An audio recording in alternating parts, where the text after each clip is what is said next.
नमो आदेश। ओम संसिद्धाय नमः। इस जीवन में आगे बढ़ने के लिए हमें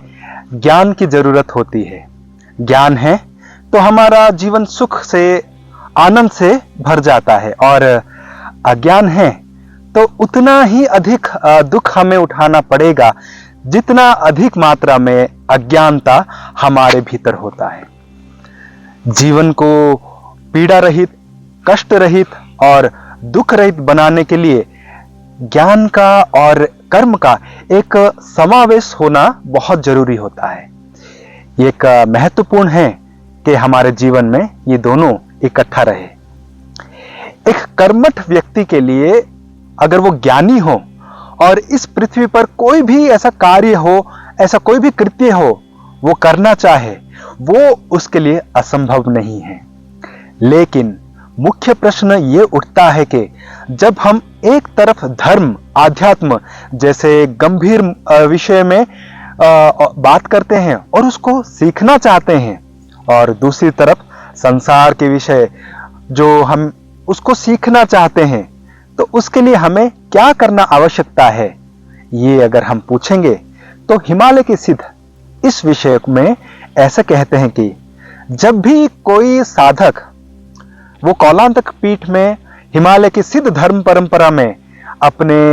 शिक्षण, दीक्षण, अपने ज्ञान अर्जन करना चाहता है और वो अपना शिक्षा आरंभ करना चाहता है, यानी सीखने की शुरुआत करना चाहता है, तो वो कुछ मुख्य बिंदुओं के ऊपर और मुख्य सिद्धांत जो है उनमें से ये एक पहला सिद्धांत है कि वो खुद को पहले समय दे,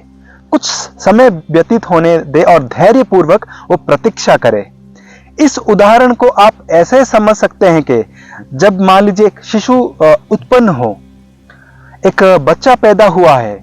तो वो पैदा होते ही चलना नहीं शुरू कर देता है, वो पैदा होते ही बोलना भी नहीं लगेगा, और वो पैदा होते ही सारी कार्य स्वयं ही करने नहीं लगेगा। इसका तात्पर्य यह है कि इस शिशु को समय देना होगा ताकि थोड़ा समय बीत जाए और वो शिशु अपने आप को थोड़ा विकसित कर ले, और साथ ही अपने आसपास की जो माहौल है, परिवेश है, उसको वो थोड़ा जान ले, पहचान ले। तो इसलिए यदि आप किसी भी क्षेत्र में हो और यदि आप शिक्षा ग्रहण करना चाहते हैं, यदि आप कोई नई चीज सीखना चाहते हैं, एक नए विषय को समझना चाहते हैं, तो भले ही आपके लिए वो बिल्कुल अनछुई हो, नई हो, अनदेखी हो, जैसे कि मान लीजिए धर्म अध्यात्म को ही ले लीजिए। अब सूक्ष्म विद्या जैसे कि योग की और ध्यान की गहराई, मंत्र की ऐसे ऐसे जो चीजें हैं जिनका लक्ष्य शायद आपको दिखाई ना दे, जिनके भीतर का सार शायद आपको समझ में ना आए, लेकिन ऐसे में अगर आप पहले ही दिन जाकर ये कह दे कि, और ये नहीं कह सकते हैं कि बहुत हो गया है, मुझसे ये ज्ञान नहीं सीखा जा पाएगा, मुझसे ये नहीं हो पाएगा, ये ठीक वैसे ही है। मान लीजिए आप किसी एक भाषा जानते हैं, मान लीजिए आप अपने मातृभाषा को ही देख लीजिए, और अचानक किसी दूसरे देश आप चले जाएं और दूसरे भाषा को अचानक ही सीखने का प्रयास करें, तो वो संभव नहीं हो पाएगा। तो क्या करना होगा? आपको समय देना होगा, थोड़ा सा समय देना होगा, थोड़ा सा समय व्यतीत बीत जाने देना होगा उसी परिवेश में, उसी वातावरण में, और ध्यान रखना होगा कि यदि ये पहला गुण आपके भीतर है, तभी आप किसी भी विद्याओं को, चाहे वो कितना भी जटिल हो, क्योंकि इस पृथ्वी पर जटिल से जटिल विषय को भी आप सीख सकते हैं, और यदि आप विषय के निकट रहते हैं जिससे और उसे जुड़े रहते हैं, तो आप देखेंगे कि उसे देखते देखते आप स्वयं धीरे धीरे सीखने लगेंगे, उससे सुनते रहेंगे। भले ही वो आपको शुरुआती दौर में समझ में ना आए, लेकिन जब आप उस विषय को समय देते हैं तो विषय आपके अंदर धीरे धीरे समाहित होने लगता है, अवश्य ही उस विषय के ज्ञान आपको प्राप्त होने लगता है। इसके पश्चात आता है सरल और उत्तम शिक्षण। एक बात यह है कि जब भी आप किसी विद्या अथवा ज्ञान परंपरा को और कोई नॉलेज सिस्टम को सीखने के लिए जाते हैं, तो हमेशा ऐसा एक गुरु, ऐसे आचार्य की तलाश आपको करनी चाहिए जो उसी विषय को सरलतम शब्दों में और उत्तम उदाहरणों के साथ आपको क्रियान्वित तरीके से आपको सही उदाहरण देके और प्रयोगात्मक विधि से आपको वो करवाएं, ताकि आपको वो विषय वस्तु बहुत ही सरलतम से उपाय से बहुत ही आसानी से समझ में आए। ऐसा करने से आप जो भी ज्ञान लेना चाहते हैं, जो भी विद्या सीखना चाहते हैं, वो बड़े ही तीव्रता से आप सीख पाते हैं और आप उसके सार को ग्रहण कर पाते हैं। मान लीजिए कोई विषय है, लेकिन वो उसको आपको गुरु या आपके आचार्य इतने कठिन तरीके से बता रहे हैं या पढ़ा रहे हैं, तो आपको उसको समझने में ही कई समय लग जाते हैं, वर्षों लग जाते हैं, तो इसका कोई भी फायदा नहीं रहेगा। इसलिए बड़ा अनिवार्य है कि आप एक कुशल आचार्य जो सरलतम भाषा में सरलतम अध्ययन से आपको ज्ञान दे, तो आप सरलता से उस विषय को, इस विषय सामग्री को अच्छी तरह से सीख पाते हैं, समझ पाते हैं। इसके पश्चात जो तीसरी विद्या है वो है स्वयं को अद्भुत विद्यार्थी के रूप में एक अच्छे से वातावरण में खुद को कल्पित करना। कल्पित अर्थात आप इसको एक तरह से सेल्फ हिप्नोसिस भी कह सकते हैं, यानी आत्म सम्मोहन कह सकते हैं, या स्वयं को आप एक योगी की भांति ही धारणा लेके आप इसको कह सकते हैं कि मान लीजिए जब आप कुछ नया और विचित्र सीखना चाहते हैं और उसको सीखने के लिए निकल पड़े हैं, तो सबसे पहले जो आप हैं वो अपने आप को उस मूल स्वरूप को छोड़ देना होगा। मान लीजिए ये एक उदाहरण की तरह आप कहीं बर्लिन में पैदा हुए हैं और आप सीखने आए हैं हिमालय, तो अगर आप अभी भी अपने आप को बर्लिन में पैदा हुआ एक युवक ही सोचने लगेंगे, आप अपने आप को एक युवती समझेंगे कि आप बर्लिन के पैदाइशी है, तो हिमालय की जो चीजें हैं, जो बातें हैं, वो शायद आप उस तरह से स्वीकार नहीं कर पाएंगे। जिस तरह वहां रहने वाले व्यक्ति बर्लिन में रहने वाले व्यक्ति कर पाएंगे, वैसे आप अगर उसी भाव में करेंगे तो हिमालय के हिसाब से नहीं कर पाएंगे। हिमालय के सिद्ध कहते हैं, यदि आप कुछ समय के लिए, जब तक वो उस विषय का अध्ययन कर रहे हैं, उस समय कालखंड में ये भूल जाएं कि आप कौन हैं, कहां से आए हैं, आपकी उत्पत्ति, आप क्या कर रहे हैं, वो सारे मूलभूत भूलकर उसी स्थिति में आ जाए जिस स्थिति में कि आप सीखना चाहते हैं। एक उदाहरण तौर में हम इसको समझेंगे कि आप हिमालय आए हैं योग सीखने के लिए, तो एक योगी की तरह आपका दिनचर्या होना चाहिए। तो आप स्वयं को हिमालय पर रखें और हिमालय की ही योगी समझकर खुद को उस विद्या का अध्ययन करें और कल्पित करें कि स्वयं को, कल्पित मतलब यहां पर के स्वयं को ही खुद को समझे कि आप एक सच्चे योगी हो, ये सोच के कि हाँ मैं हिमालय की ही योगी हूं। अब जब आप स्वयं को कल्पित करेंगे तो आप ऐसे रंग में, ऐसे और उसी रूप में, उसी प्रणाली में स्वयं को धीरे धीरे ढालने लगेंगे। जब आपका मन भी और आपके शरीर भी दोनों समान रूप से उसी स्थिति को स्वीकार कर लेते हैं, तो उसे अगर आप उसे मान लेते हैं, तब आप ये समझ लीजिए कि आप खुद को, स्वयं को कल्पित करना धीरे धीरे सीख लिए। तब आप एक ऐसा स्वरूप बन जाएंगे कि आप उस विद्या को बहुत ही आसानी से ग्रहण कर पाएंगे। सिर्फ ग्रहण ही नहीं करेंगे, अपितु आप उसको पी जाएंगे, आपके जीवन में उतारने लगेंगे, और इसको कहते हैं जीवन शैली। हिमालय, इसलिए यदि वैज्ञानिक देखिए मॉडर्न डेज में अगर किसी को वैज्ञानिक बनना है तो वैज्ञानिक जैसा ही वो बर्ताव धीरे धीरे अपनी शुरुआती दिनों से ही करने लगता है। इसलिए आपने देखे होंगे कि आजकल के मॉडर्न वर्ग में भी और प्राचीन में भी, प्राचीन काल में भी हर चीज का एक ड्रेस कोड हुआ करता था। जैसे कि कौलांतक पीठ में ही मान लीजिए कि कोई साधक आते हैं तो वहां सिद्धों का एक अलग अलग ड्रेस कोड होता है, अलग अलग चलन होता है। यदि आप सात्विक रास्ते में सात्विक साधना करना चाहते हैं हिमालय पर जाकर, आप एक भैरव भैरवी बनकर एक सात्विक या उच्चतम स्थिति में रहकर साधना करना चाहते हैं महा हिमालय में, तो वहां मठ मेले की वेशभूषा पहना जाते हैं। यदि आप रजस पंथ में रहकर साधना करते हैं, भगवती कुरुकुल्ला के चरण में, श्री चरणों में रहकर साधना करना चाहते हैं, तब आप मरून कलर के ड्रेस कोड धारण करते हैं, जैसे मैं अभी धारण किया हूं, जिसमें पीले कलर की बॉर्डर होते हैं, वो पहनकर आप साधना आराधना करते हैं। और यदि आप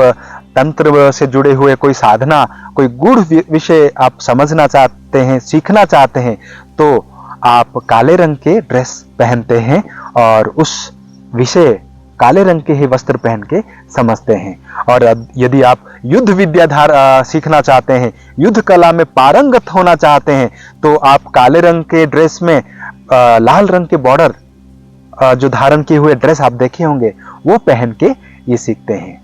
उसे कहा जाता है स्वयं को कल्पित करना। जब आप उसी ड्रेस में होते हैं, उसी परिवेश में होते हैं और अपने आप को उस स्वरूप में कल्पित करने लग जाते हैं, तो उसी विद्या को आप बड़ी ही तेजी से ग्रहण कर पाते हैं। उसके पश्चात आता है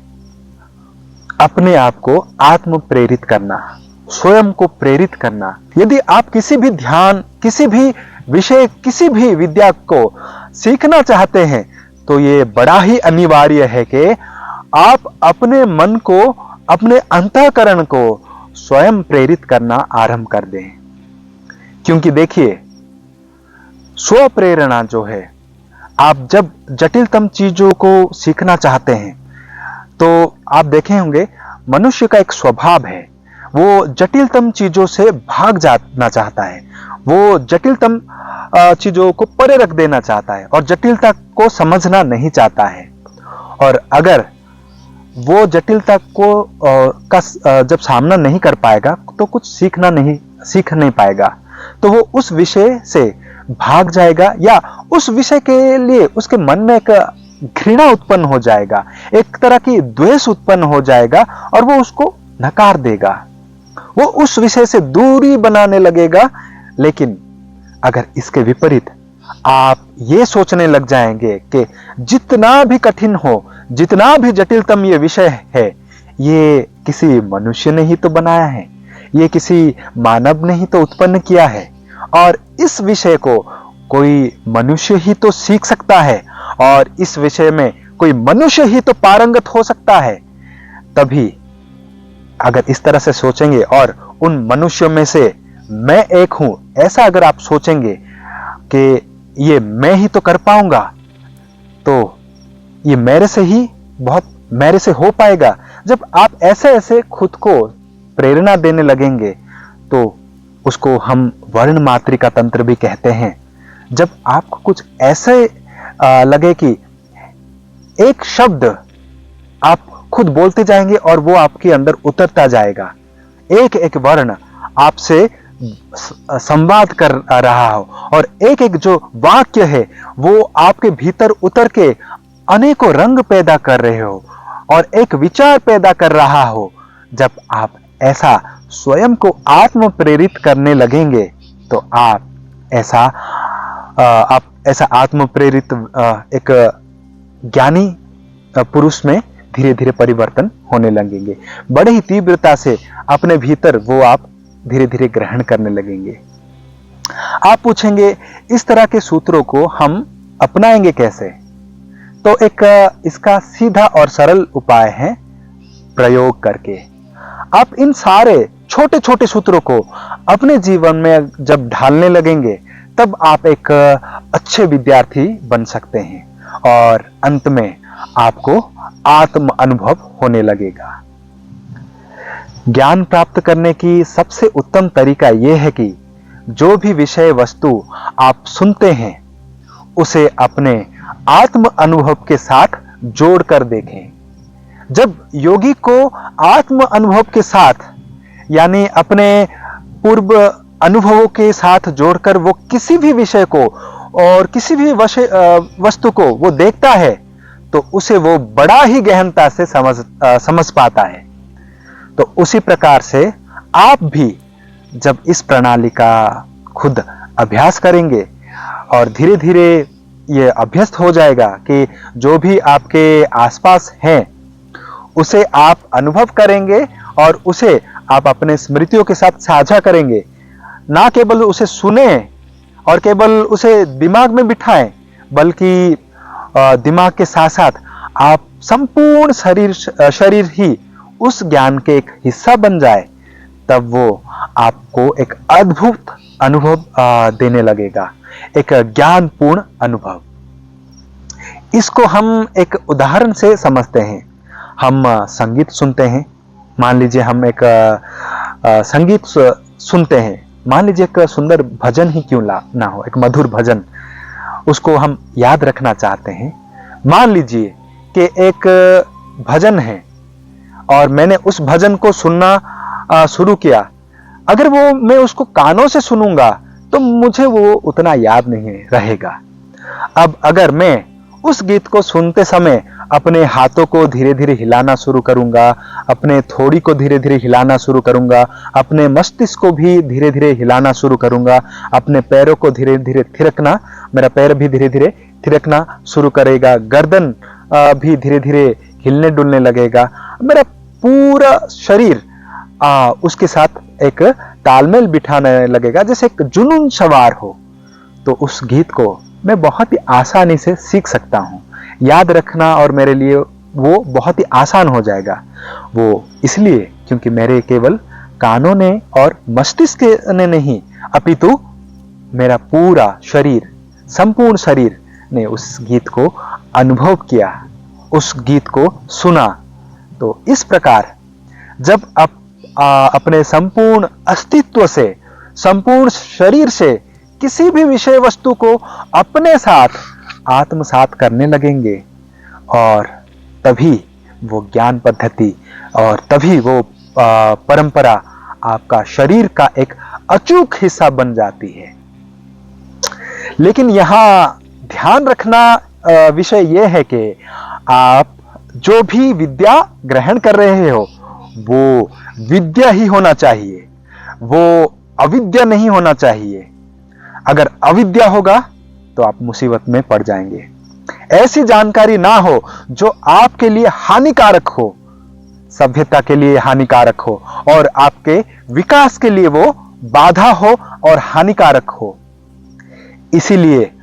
उत्तम गुरु और उत्तम ज्ञान और उत्तम शिक्षा सदैव प्राप्त करना चाहिए। तो ये वो छोटे छोटे से जो प्रयोग है और ये छोटे छोटे जो विद्या हैं, जिनको यदि आप बार बार सुने, बार बार समझे और बार बार सीखे, तो आप एक अच्छे विद्यार्थी के तौर पर किसी भी क्षेत्र में, चाहे वो कोई भी क्षेत्र हो, चाहे वो आध्यात्मिक की ऊंचाइयां हो या भौतिक संसार हो या कौलांतक पीठ की दुनिया के जो रहस्यतम तत्व है, जो विद्याएं हैं, जो दीक्षाएं हैं, साधनाएं हैं और अनुभूतियां हैं, ऋषियों का जो ज्ञान है, सनातन का विशाल परंपराएं हैं और अनेक प्रकार के जो आध्यात्मिक अनुभूतियां होती है, जो लोक लोकांतर की विद्याएं होती है, उनको आप इसी क्षमता के साथ समझते हैं और अपने अंदर धारण करते हैं, तो आप विकसित हो सकते हैं। उन सारे समस्त तत्वों को आप अपने अंदर धारण कर सकते हैं बहुत ही आसानी से। इसलिए जीवन में निरंतर शिक्षा दीक्षा का आदान प्रदान करना चाहिए। ये बड़ा ही अनिवार्य है और उसे अपने साथ आत्मसात कर लेना चाहिए, उसे आप पी जाना चाहिए। ये बड़ा ही अनिवार्य है, उसको इसी तरह, इसी प्रणाली से अध्ययन करें। जब किसी भी विद्यार्थी में ये गुण आ जाती है, तभी वो अपने क्षेत्र में एक चमकता हुआ सितारा बन जाता है। इसलिए योगी जब भी साधना करते हैं